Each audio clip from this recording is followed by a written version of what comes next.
The Worldcon AI controversy is sweeping across the internet now. It's gotten to the point where even Daniel Green has called it out in his deal. The Worldcon AI meltdown is crazy, he says. And yes, that is absolutely crazy. And it's sweeping and getting even crazier by the minute, which is really, really fun. I'm just like glued to their blue sky right now because I'm just watching everybody cancel them in real time for their use of AI. So if you don't know what happened, we covered it a little bit on the channel yesterday. I'm going to get into now multiple authors dropping out of the Worldcon programming, which is very, very crazy. Now, Worldcon's been embroiled in controversy since about 2015 when the Sad Puppies came in and they made a slate of different people who wanted to be for the Hugo Awards, of just normal people, books people like Jim Butcher, Kevin J. Anderson, Larry Correia. They were all good authors who were on it, and these woke activists got absolutely incensed about it, and of course torched their own awards, changed all the rules, and made it so that this sort of thing is no longer even respected whatsoever.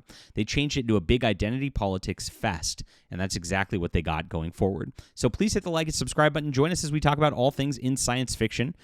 Just love to see this happening with Worldcon after the way they've just treated everybody so poorly over the years. It's a ridiculous reason for them to cancel themselves, but it is very funny regardless. I'm a science fiction author, my friends.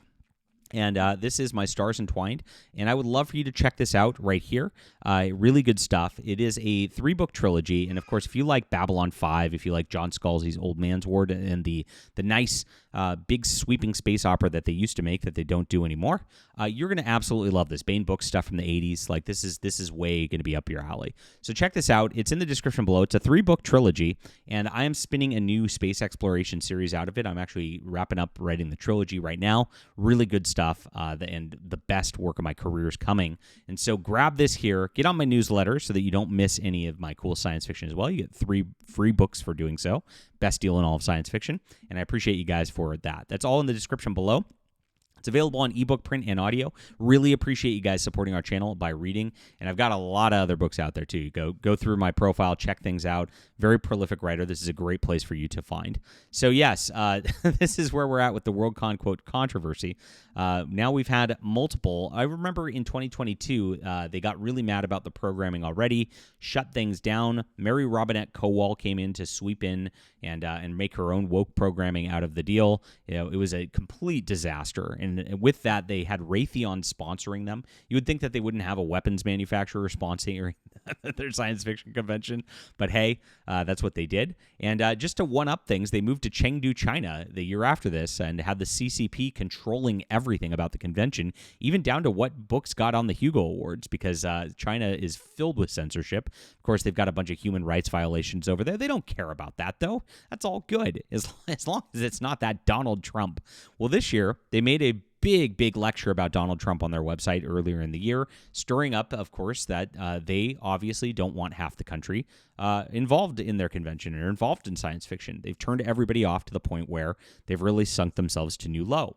Even that didn't bother any of these people. They loved it. They cheered it on. In fact, these people who are now canceling them went out there and were like, you need to make more statements. It's not enough, because that's how insane these people are all the time. No, what killed them was they decided to use a ChatGPT algorithm to whittle down their program participants. I guess they had 1,500 people apply. It was overwhelming, and so they decided to have that help with them. And that was a bridge too far for these people. All these other things, totally fine with the destruction of their cultural institution because of the hatred of half the country, because of just their hatred of normal people. They made it into just like this completely crazy, lunatic, fringe left group of just like aging boomers who are in walkers and obese, and that's it at this juncture, as nobody's really coming in any longer. And no, as soon as AI came in, that was the end of that. Very, very funny stuff. I'm really, I'm not scared of AI. A lot of this is where it all comes from. The psychology of this is these authors are not real authors who make a living at things like I do, right? I objectively make a full-time living off of my books here. It's good stuff. I really appreciate you guys doing so. These guys can't. And so they mostly are people who sell short stories to little short story markets.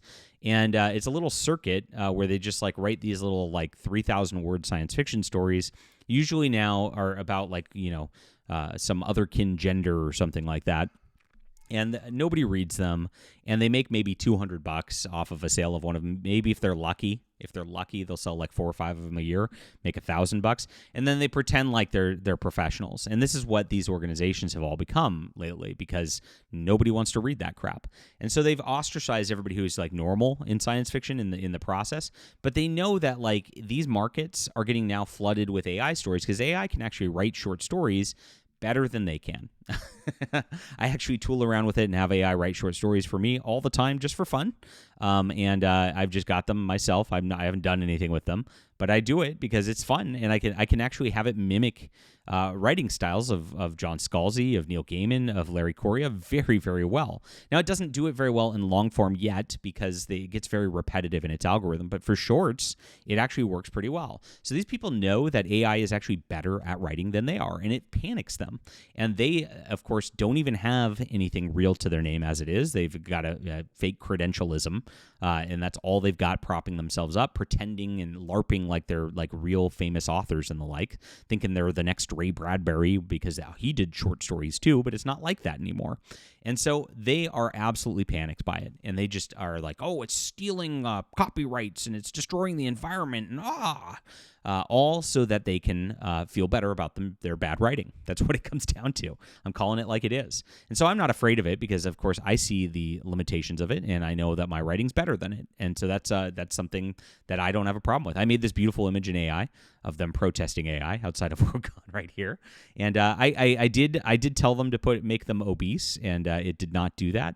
So it's not perfect. And so, this is not a good representation, because the actual people would be about 300 pounds heavier and in walkers for the most part. So that's what we'd have. But now they're all canceling, of course, even going into the cons. This is Leah Ning, and she's an author, I guess, and she works for Apex Books.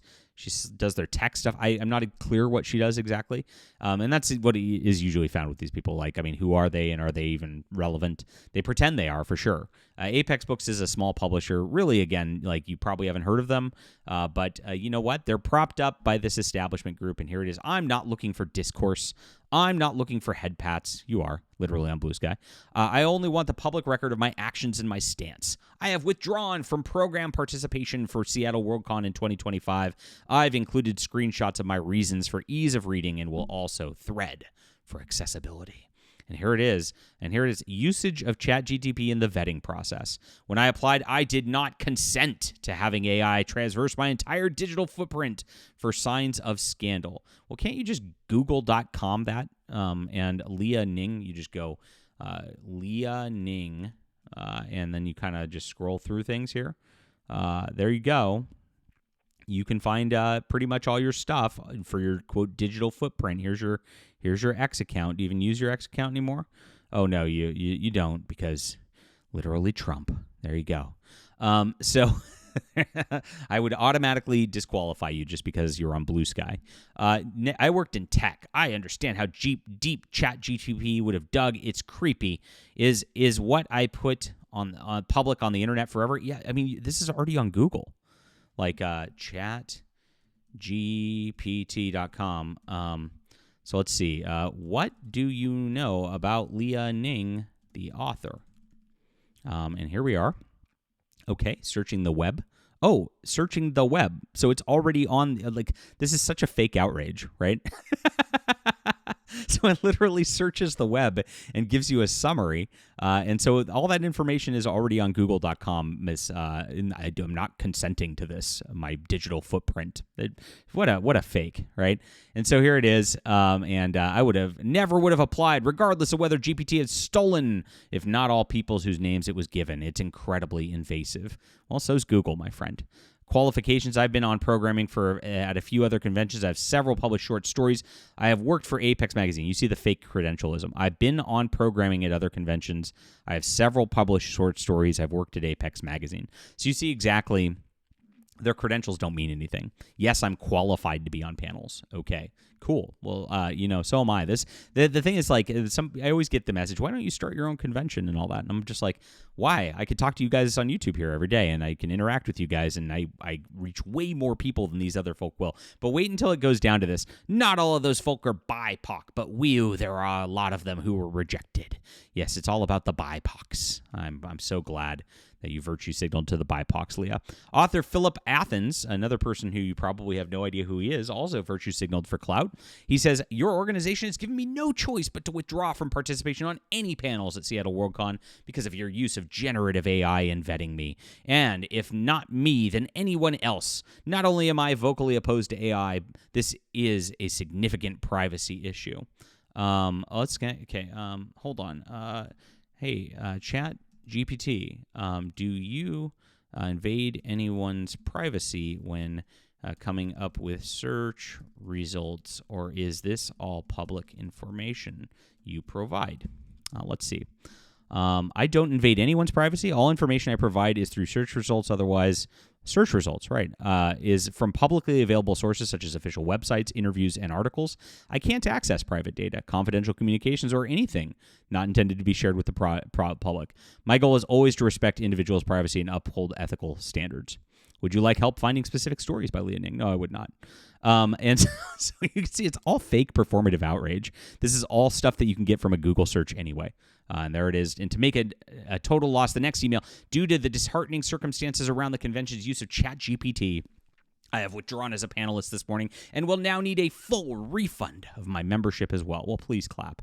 Another one out there who quit. I was approached by Worldcon Track to lead to propose panels for the youth track at Seattle Worldcon. There's no youths out there. And if they are, well, I would not allow my kids to go to this con. Let's just say that. Because I have run youth tracks at regional fan cons. I was grateful and excited. I offered to do several of my favorites, was accepted. Today, I sent an email to withdraw, and of course, there's a 9-thread. So this is all just complete virtue signaling. Emily Paxman didn't say she's withdrawing, but she's mad about the panel she got put on. She said, just in case people were wondering, no, this hasn't stopped. I was invited to be a panelist this year, and after filling out that exhausting massive survey, they're always exhausted, these people.